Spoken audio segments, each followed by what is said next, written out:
trữ tình. Nón quay thao em đời sân đỉnh, mấy anh ai quay đâu nhưng cũng đỉnh. Mà các sân chơi gọi là bập bờ linh linh.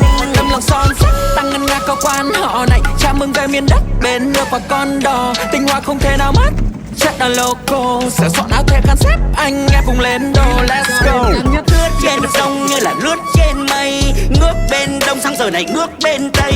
Miếng trầu này em đã ướp thêm say, mang lời hứa trao duyên như bao hẹn ước.